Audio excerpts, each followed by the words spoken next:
Buenas tardes.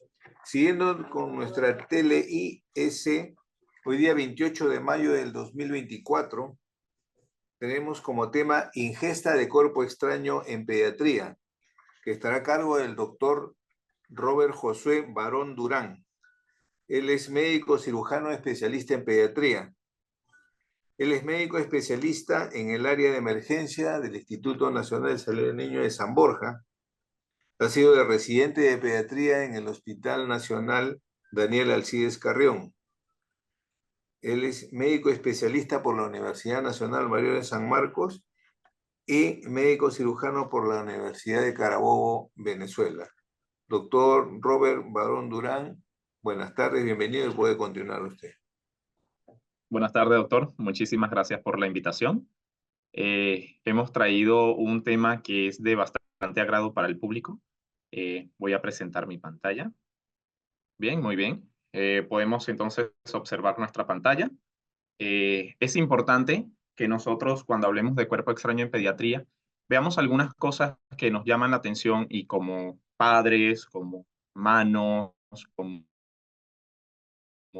cuidadores y como profesionales nos importan que mantengamos aquellas características de conocimiento para los grupos de etarios que juegan niños.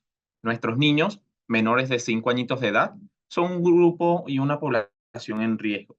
Nuestros pacientes sabemos que tienen una vía respiratoria diferente a la de los adultos y veamos estas dos imágenes que nos llaman la atención. Por un lado, vemos en la parte superior, pues, ¿no? Vemos a un niño lindo jugando, gordito, bonito, con una especie de collar, pues, ¿no? Que tiene pepitas, que le llama muchísimo la atención y que él se lo introduce en la boca, pues, ¿no?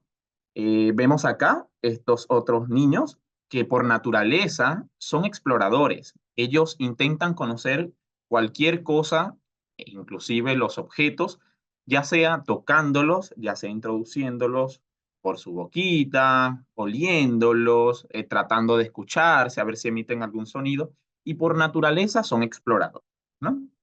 Muchas veces quienes tienen la responsabilidad somos los padres, pues, ¿no? Sabemos que los padres somos los cuidadores de nuestro niño y que por a veces algún motivo o descuido, nuestros pacientes o nuestros hijitos pueden estar cometiendo un acto, pues, ¿no? De accidente. Recordemos que esto es algo, un evento no intencionado. Bien, parte de nuestro contenido como introducción, características especiales de cuerpo extraño, tenemos que conocer a cuáles son aquellos objetos peligrosos para nosotros, cuál va a ser la manifestación clínica o los signos o síntomas que van a presentar, qué debemos hacer, qué cosas no debemos hacer, cuáles son nuestras recomendaciones y nuestras conclusiones, ¿no? Recordemos que más de 20.000 menores entre 1 y 14 años mueren, pues, ¿no? Por una lesión no intencionada en diferentes países. Y que la mayoría de las veces está asociada a ingesta. La aspiración de esta es uno de los mecanismos por los cuales puede traer como consecuencia la gravedad del paciente y poder fallecer. En Estados Unidos, en el 2013, la aspiración de cuerpo extraño produjo unas 4.800 muertes o aproximadamente por cada 100.000 niños entre 0 a 4 años de edad, por lo que es importante tener más atención en este grupo etario. Los diferentes tipos de cuerpo extraño son muy variados, eh, pueden ser diferentes tipos, pueden ser orgánicos o inorgánicos, y las manifestaciones clínicas son variables, por lo que el 50%, si no es un objeto, sea riesgoso o peligroso, van a estar de forma asintomática, no van a presentar ningún síntoma como tal. Entonces, veamos acá, veamos que hay diferentes tipos de cuerpos extraños. Tenemos los cuerpos extraños inorgánicos y los cuerpos extraños orgánicos. En esta figurita podemos ver una descripción de la mayoría. Vemos que hay semillas, vemos que hay sacapuntas, vemos que hay conchitas de mar, vemos que hay botones, vemos que hay objetos metálicos que tienen una parte puntiaguda, que son objetos filosos, diferentes tipos de texturas, pues, ¿no? Y a los niños les va a llamar la atención la característica de todo esto, pues, ¿no? Porque ya lo había mencionado, son exploradores por naturaleza. Aquellos objetos peligrosos los vamos a definir como aquellos que sean afilados, que sean alargados, que sean mayores de 3 centímetros o mayores de 5 centímetros según los bebitos menores de 2 añitos de edad, 3 centímetros, y para aquellos niños mayores de 10 añitos de edad, aquellos que tengan más de 5 centímetros. Las pilas de botón sigue siendo juegan un papel importante en la ingesta de los cuerpos extraños en pediatría, aquellos que son magnéticos o no magnéticos, ¿no? Recordemos y por qué para nosotros es importante determinar cuáles son aquellos objetos que son peligrosos. Acá les traigo dos que son de los más comunes, pues, ¿no? Y tenemos las ingestas de baterías. Tenemos esta batería de botoncito, curiosa. Es plana, es chiquita, es pequeña, el niño la coge y esto puede ocasionar en el cuerpo diferentes cosas que a nosotros nos llama la atención. Puede ocurrir que libere sus sustancias y ocasione una lesión del tejido. ¿De cuál tejido? El tejido del esófago, puede ser del tejido del estómago o cualquier parte de la vía respiratoria, dependiendo de cómo haya sido la ingesta del mismo. Y se traduce al final en una posible perforación.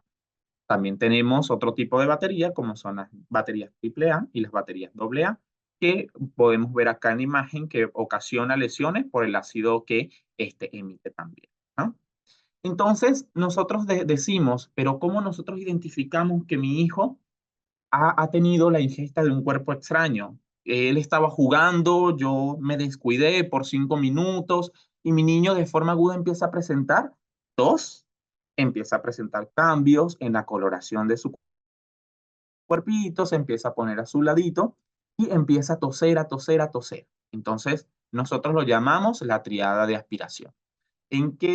¿Cuáles son las características? Un pacientito que estaba jugando y repentinamente comienza a presentar tos de forma aguda, que empezamos a escuchar que tienen un silbido anormal en su pechito o en su gargantita, que nos llama la atención y se empieza a poner azul, ¿no? Entonces, esto nosotros debemos conocerlo. Sirve como parte de nuestra anamnesis, sirve parte como de nuestro interrogatorio, saber qué estaba haciendo nuestro pacientito, que previamente era sano, que previamente no tenía ningún factor de riesgo, llámese factor de riesgo, problemas respiratorios, que no estaba con mosquitos, que no sufre de ninguna enfermedad, y que estaba jugando y se introdujo algo que no sé, porque la mayoría de las veces los padres acuden a la emergencia y te dicen, doctor, no sé, pero mi hijo se empezó a poner azulito, está tosiendo muy fuerte y yo le escucho un pitido en el pecho.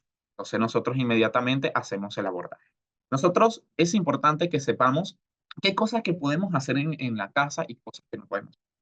Pues no, si vemos, si bien es cierto, no debemos agitarlo si el paciente está tranquilo, porque les había mencionado que el 50% de los pacientes se encuentran asintomáticos, no le veo ningún signo que me llame la atención, considero que no ha sido ningún objeto de riesgo, como les había mencionado, los objetos peligrosos, no era puntiagudo, no es una pila, es una canchita, puede ser, y se lo ha tragado y, y no ha ocasionado absolutamente nada, pero me queda la atención.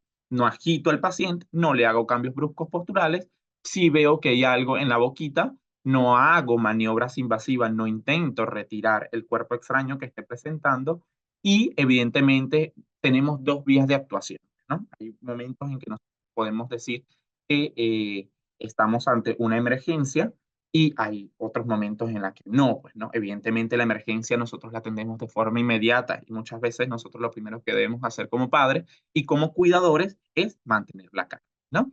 Entonces, menor de 1 centímetro, que esté asintomático, el paciente puede quizás no requerir pruebas iniciales.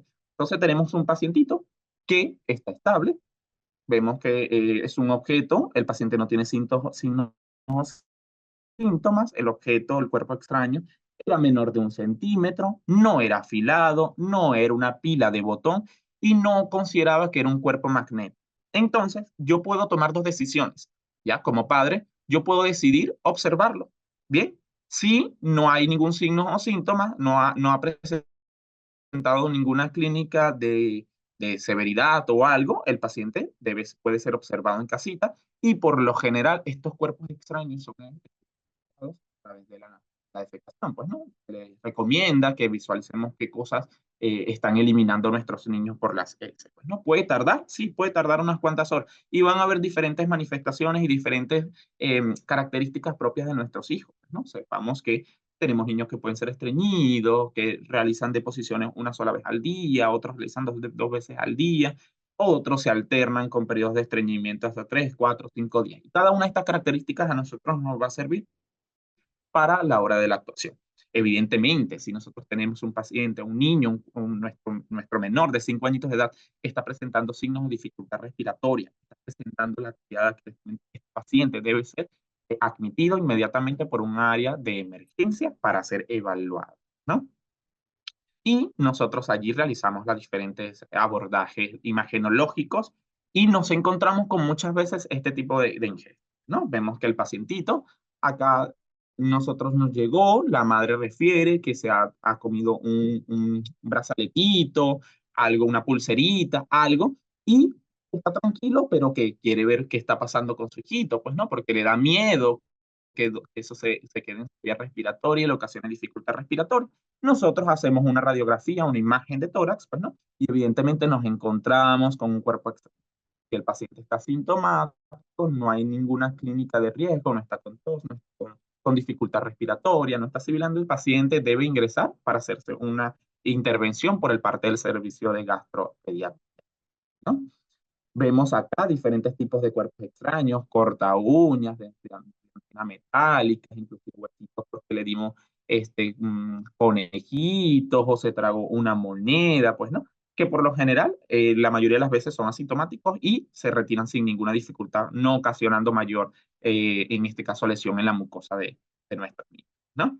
Nosotros nos basamos en guías, pues, ¿no? En guías de práctica clínica, nosotros abordamos el tema de diferentes índoles y acá les presento un cuadro de lo que pudiéramos hacer nosotros cuando el paciente se encuentra de manera urgente, pues, ¿no? El tiempo de espera, por lo general, pacientitos que están asintomáticos pueden esperar hasta 4 o 6 horas para realizarse una endoscopía porque el paciente presenta alguna ingesta de un cuerpo extraño de riesgo, pues, ¿no? Pila de batería botón, signos de compromiso de la vía respiratoria, que haya signos de obstrucción esofágica o gastroduodenal, y estos pacientes van a endoscopía urgente, ¿no?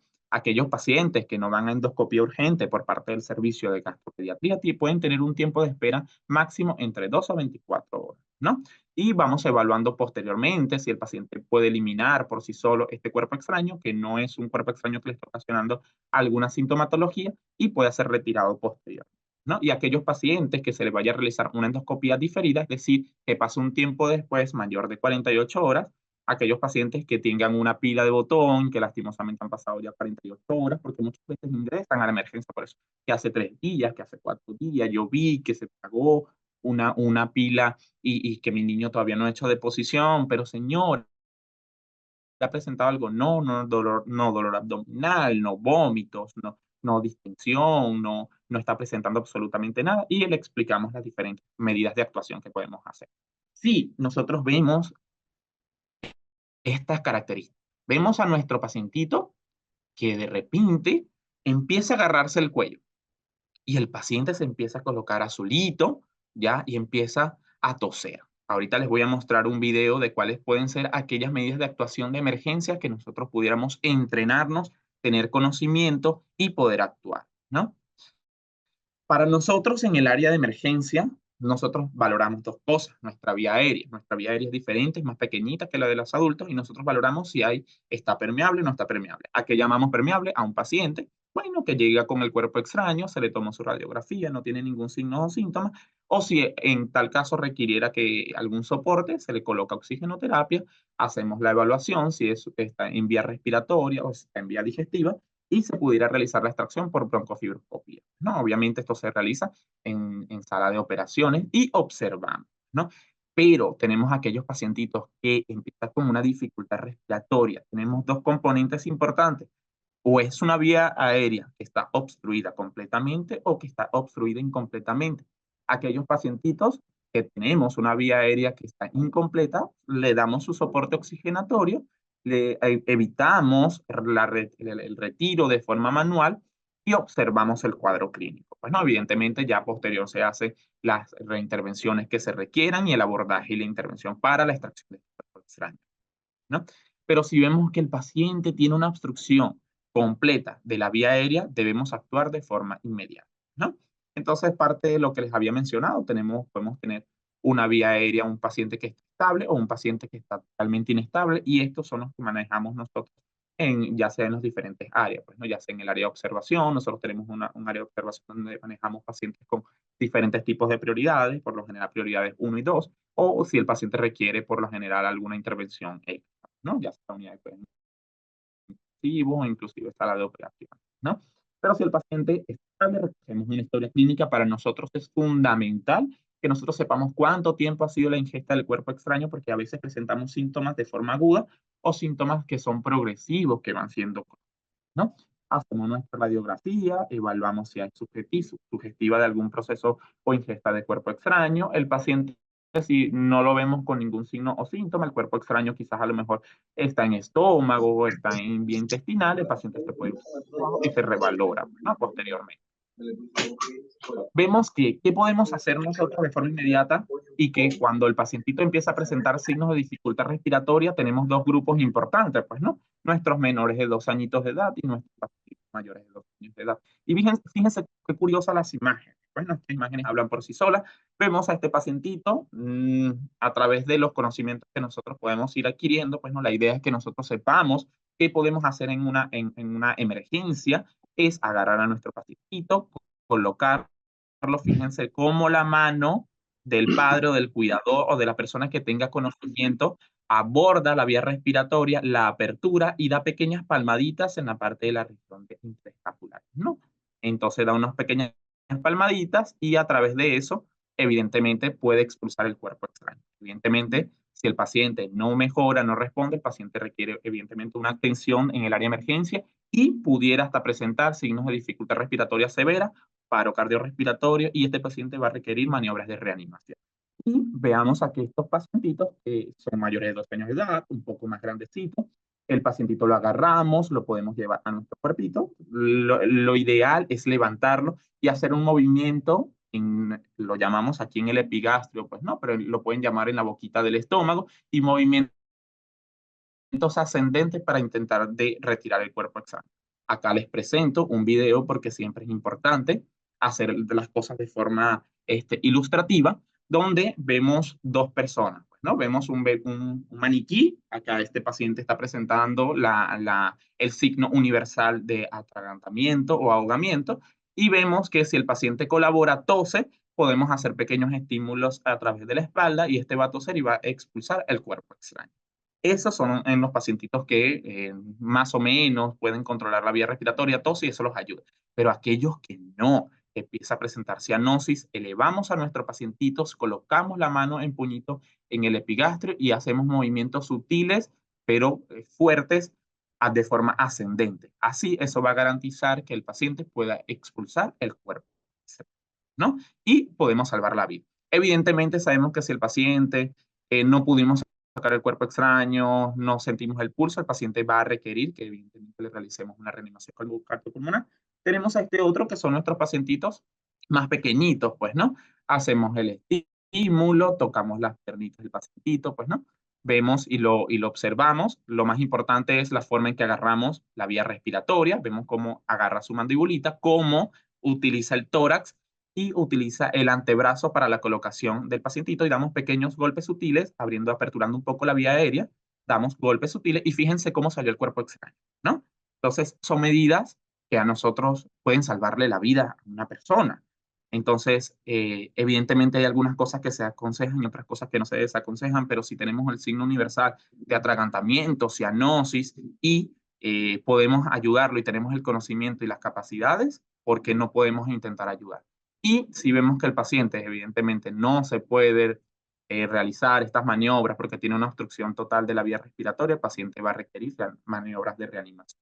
¿Cómo hacemos? Entonces, en nuestros pacientitos más pequeños, hacemos unos golpecitos, 5 golpecitos atrás, 5 golpecitos adelante, y en niños más grandes hacemos compresiones abdominales, 5 aproximadamente, ¿no? Como medidas preventivas, tenemos que conocer que los objetos son potencialmente peligrosos y que el niño puede ingerir mayormente de forma accidental, que deben mantenerse bajo llave aquellos objetos que nos llamen la atención, que no consideremos que sean aptos. Por eso es que nosotros los padres y familiares y nosotros como médicos recomendamos que deben comprarse objetos adecuados para la edad, que debemos vigilar al lactante menor y preescolar durante los tiempos de alimentación, ya que también puede ocurrir durante estos eventos, ¿no? Y en este caso regular la venta de juguetes no aptos para los grupos de edad. A medida de conclusión, recordemos que la ingesta de cuerpo extraño es una entidad clínica que se observa, en este caso, con cierta frecuencia en nuestro medio, dado el acceso a los elementos pequeños y a la poca conciencia que tenemos los adultos ante el peligro que conllevan. Recordemos que los niños no miden el peligro. Si presenta la triada respiratoria, la tos, la cianosis y el estridor, el paciente debe ser atendido en un área de emergencia de un hospital de complejidad, ¿no? El hospital más cercano, todos los médicos, por lo general, tenemos la capacidad de poder abordar estos casos, ¿no? Y lo más importante es que nosotros debemos mantener la calma ante problemas no graves, con evaluación posterior en el médico dentro de las 24, 48. La ingesta de cuerpo extraño debe ser evaluada por un médico, sobre todo aquellas que sean riesgosas como baterías, imanes u objetos punzocortantes.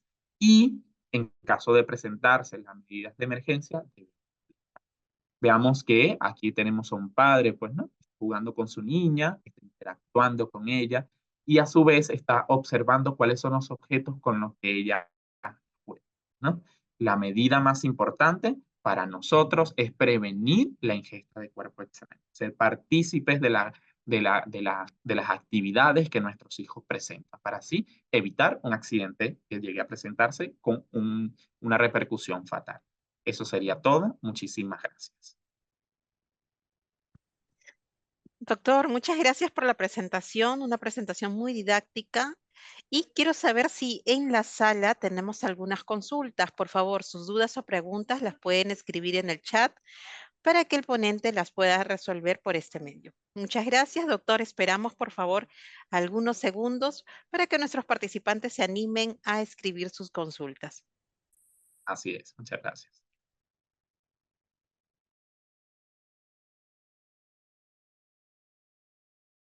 Hagamos preguntas, ¿ah? Sin miedo, sin nada. Es el momento de aclarar algunas dudas, algo que nos llame la atención, algo que pudiéramos hacer. Hagamos intervenciones, hagamos la participación de todo esto para que para que nuestros pacientitos, pues no llegue a alguna fatalidad. Es importante que seamos partícipe de todo esto, pues, ¿no? Tanto las medidas preventivas como las medidas de emergencia que pudiese presentarse. Doctor, una consulta. Bueno, buenas tardes, doctor. Felicitarle sinceramente por su ponencia y agradecerle. Este, si bien es cierto, hay lugares que son muy alejados de la ciudad y generalmente esto sucede en zonas rurales, si ya presenta el cuadro clínico de triada, ¿cuánto tiempo o qué posibilidades habrá de que yo llegue pues a un centro puede ser una posta, un puesto de salud, centro de salud, para poder apoyar a este niño, ¿no? ¿Me podría, no sé, de repente un promedio en tiempo? Bien, el promedio de tiempo, recordemos que no debemos esperar, esto debe actuarse de forma inmediata, ¿no? Si nosotros tenemos el conocimiento de que ha habido una ingesta de cuerpo extraño, lo primero que nosotros debemos hacer es, si estamos en un lugar lejano y, por ejemplo, somos médicos y somos un puesto de salud 1-1, 1-2, pues, ¿no? Evidentemente, aquí tenemos ciertas capacidades resolutivas. El paciente debe, si está desoxigenando, si el paciente en tu evaluación o en nuestra evaluación ¿hay algún criterio que el paciente requiere oxígeno, terapia, alguna estabilización hemodinámica? Se le debe dar el soporte inicialmente y el paciente debe ser inmediatamente trasladado a un hospital o a un centro hospital de mayor complejidad. No debe esperarse mucho tiempo porque es evolutivo. Recordemos que la vía respiratoria de nuestros pacientitos es pequeña y a medida que este cuerpo extraño siga interrumpiendo y con la tos que se vaya produciendo, el edema va a ser mayor. Aquí llamamos el edema, la inflamación de la mucosa y con todo esto traer la consecuencia de la fatalidad. Entonces, lo más inmediato que se puede hacer es referir al paciente, trasladarlo de forma adecuada, avisar que se está llevando un paciente con tales condiciones y hacemos la intervención de poder ayudarlos en algo, pues no, por ejemplo, si está desoxigenando, si está con saturación menor de 94%, si el paciente está con hipotensión, entonces vamos manejando aquellas medidas que se puedan hacer, pero debe ser inmediato el traslado del paciente si presenta la tríada respiratoria, no debemos esperar. Doctor, buenas tardes. Mi nombre es Roxana y quisiera preguntar, yo tengo un pequeño que justamente mañana cumple 1 año y bueno, siempre estoy chequeando, ¿no?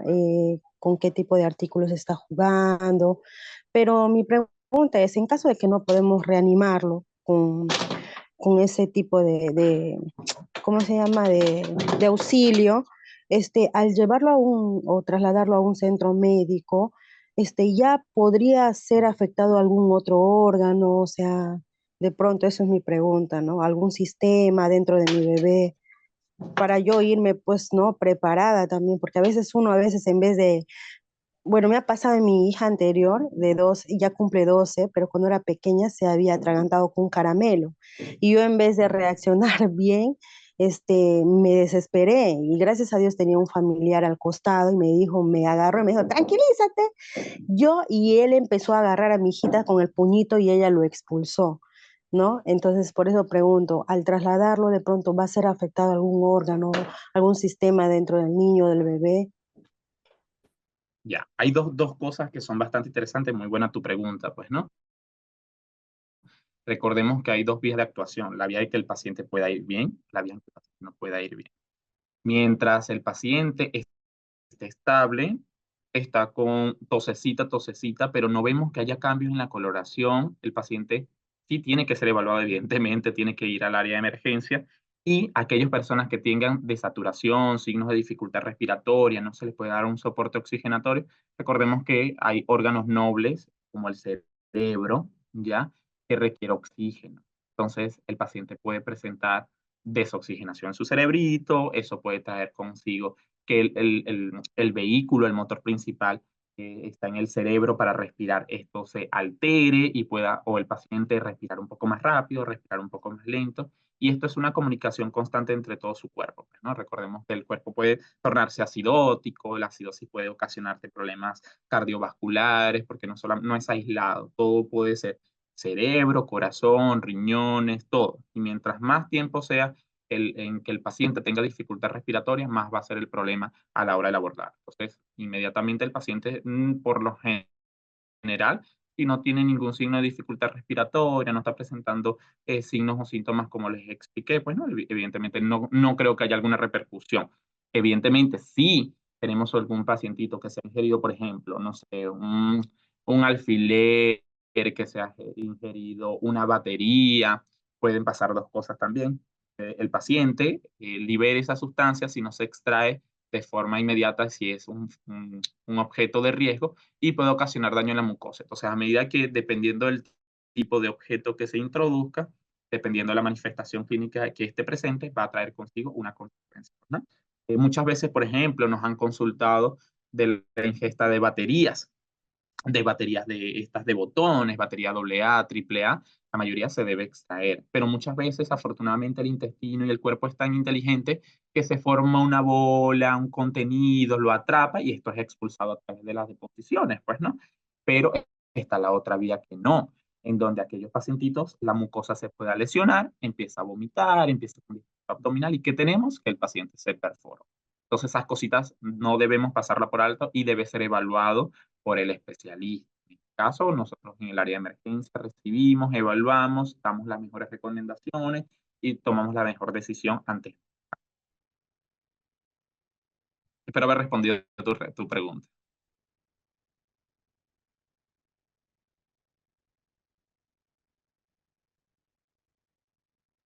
Muchas gracias, señora Roxana.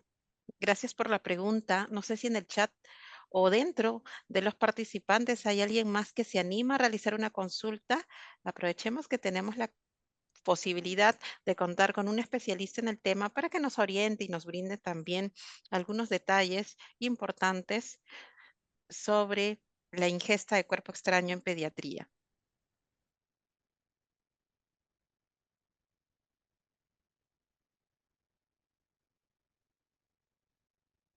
¿Y más preguntitas en el chat quizás?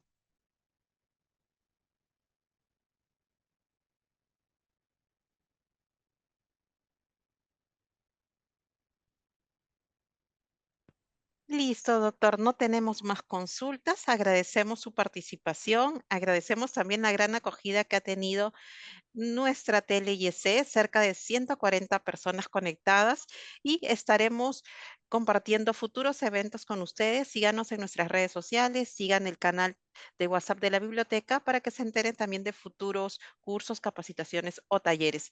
Doctor, muchas gracias por su asistencia, bueno, por su exposición el día de hoy y les recuerdo, por favor, que todos los eventos que realizamos sobre TLIS son dirigidos para que ustedes puedan conocer y poder, si tienen alguna duda o consulta, los profesionales estarán atendiendo todas sus inquietudes. Nos vemos hasta una próxima oportunidad. Muchas gracias, doctor.